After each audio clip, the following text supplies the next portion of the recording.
Hello दोस्तों, welcome to crime tracker channel. दोस्तों, हवस एक ऐसी चीज है जिसके ज्यादा बढ़ने से इंसान की जिंदगी जहन्नुम होते देर नहीं लगती। आज की कहानी बिल्कुल इसी हवस का प्रमाण है। यह कहानी एक ऐसे सीरियल किलर के बारे में है जो एक लड़की होने के साथ साथ एक माँ और एक दादी भी थी, जिसके ऊपर अपने ही घर के 12 सदस्यों को जहर दे के मारने का आरोप था।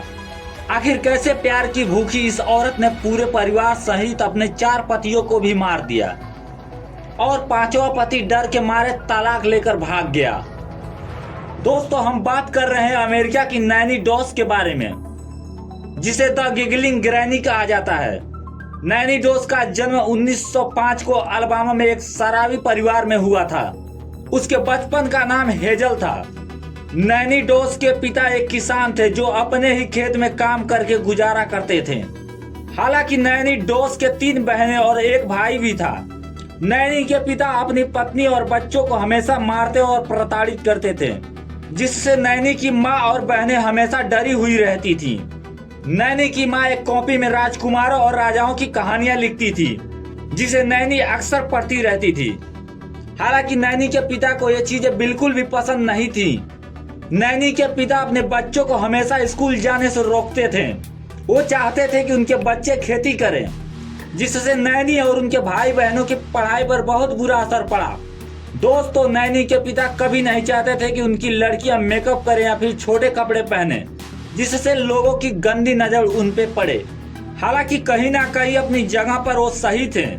दोस्तों, नैनी एक बार अपने परिवार के साथ ट्रेन से अपने रिश्तेदारों के पास जा रही थी।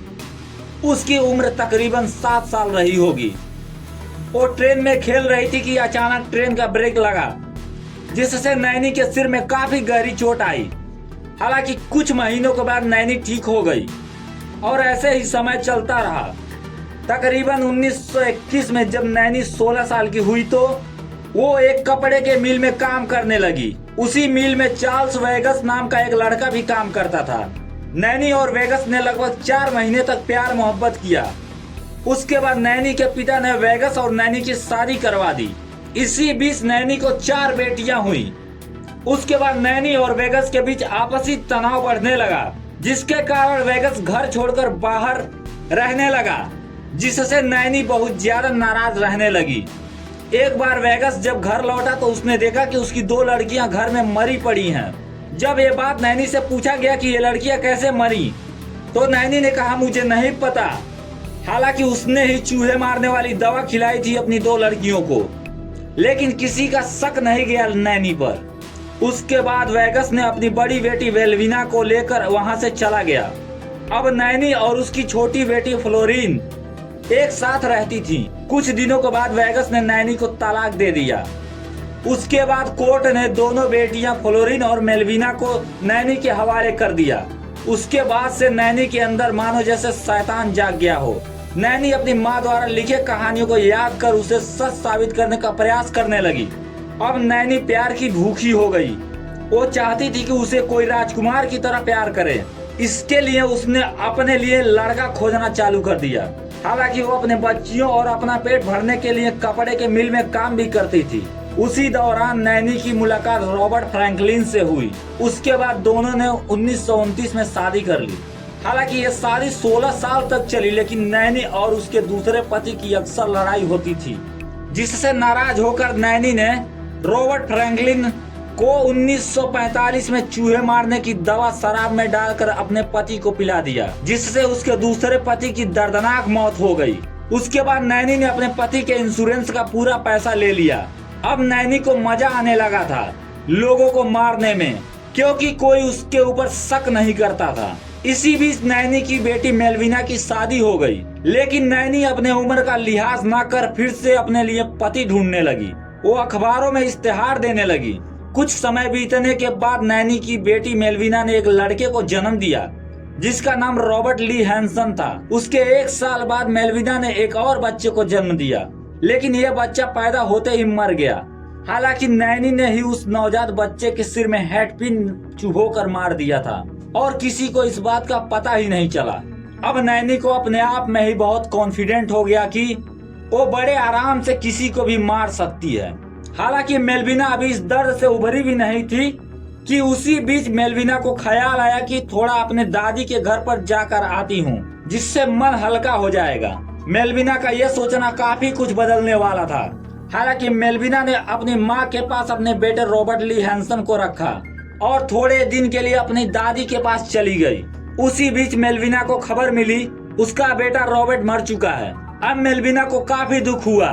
मेलविना को कहीं ना कहीं अपनी माँ के ऊपर शक था, लेकिन वो कुछ नहीं कर सकी और अपनी माँ नैनी को छोड़कर अपने दादी के पास चली गई।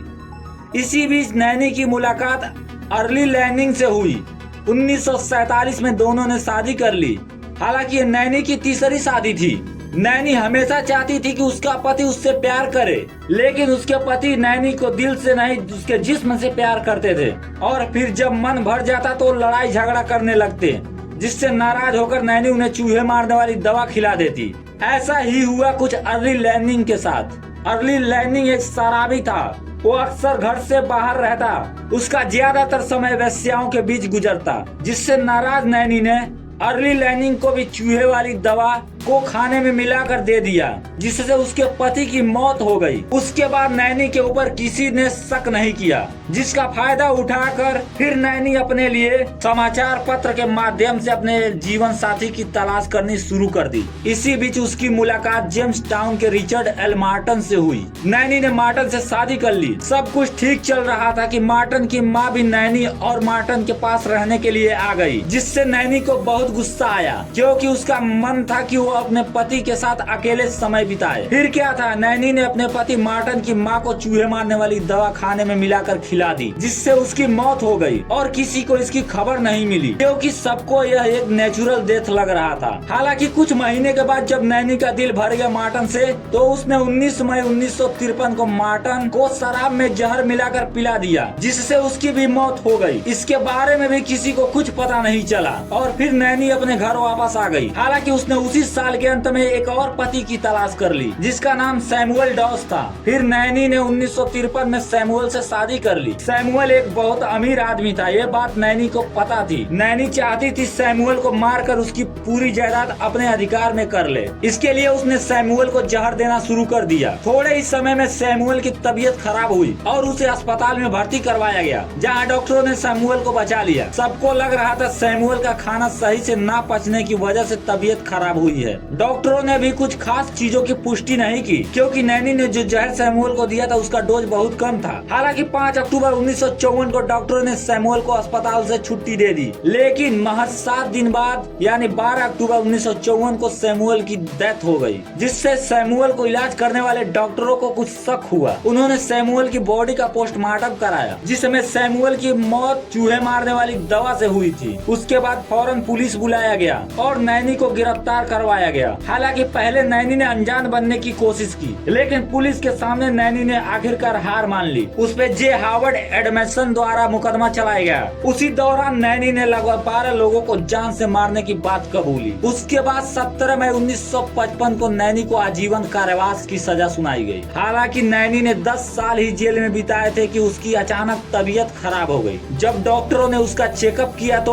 उसको ल्यूकेमिया नामक खतरनाक बीमारी हो गई, जिसके कारण अस्पताल में उसकी दर्दनाक मौत हो गई और उसके शरीर को मैक एलेस्टर में ओक हिल मेमोरियल पार्क में दफनाया गया। दोस्तों, इंसान को कभी हवस का आदी नहीं बनना चाहिए, क्योंकि हवस एक ऐसी आग है जो मौत के बाद ही बुझती है। आशा करता हूँ दोस्तों आपको ये सच्ची कहानी पसंद आई होगी। अगर हमारी मेहनत आपको पसंद आई हो तो हमारे चैनल को लाइक करें, सब्सक्राइब करें। जय हिंद, वंदे मातरम।